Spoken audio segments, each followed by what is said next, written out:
আজি আমাৰ স্কুলত আমি সম্বৰ্ধনা অনুষ্ঠান কৰিলোঁ।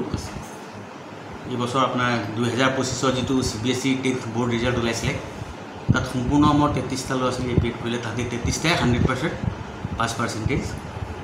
তাৰ ভিতৰত আমাৰ এবোভ 90% 11টা ল'ৰা ছোৱালী আছিলে আৰু 79 to 89 আপোনাৰ 13টা ল'ৰা ছোৱালী।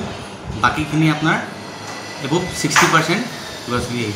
আজি গোটেই ল'ৰা ছোৱালীখিনিক মাতি তাহাঁতৰ পেৰেণ্টছ ৰাতি টিচাৰ্ছ পেৰেণ্টছ সকলোৱে একেলগত আজি হৈ এখন অনুষ্ঠান আয়োজন কৰিলোঁ, যিটোক আমি এনেকুৱাও ক'ব পাৰোঁ যে academic achievement of the students বুলি বা সম্বৰ্ধনা অনুষ্ঠান।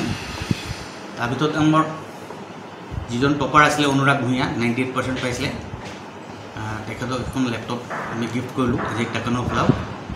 আৰু বাকী 32টা ল'ৰা ছোৱালীকে আমি চবকে উপহাৰ হিচাপে গিফ্ট হিচাপে আজি টাকানৰ ক্লাবটো চবকে আমি এখন এখন উপহাৰ দিছোঁ পেলাই তাহাঁতক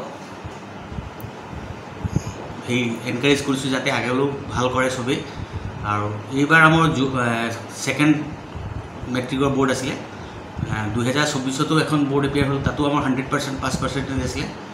এবোভ 90%ত আছিলে আপোনাৰ 5টা ল'ৰা ছোৱালী। এইবাৰ আমাৰ 11টা। দিনে দিনে আমি উন্নতি কৰি আছোঁ। ৰাইজেও আমাক ভাল পাইছে যে গুৰুকুল গ্ল'বেল একাডেমি গোলাঘাটত এখন ভাল স্কুলৰ নামত এতিয়া আহি আছে। হয়তো ইন ফিউচাৰ আমাৰ স্কুলখন আজি গোলাঘাট ডিষ্ট্ৰিক্টতো ভাল কৰিছে। এখন অসমত আমাৰ নিজৰ যে এখন গোলাঘাটৰ স্কুল এখন গৌৰৱ বুলি আমি ক'ব পাৰি যে gurukul global academy is the best school in Golaghat district.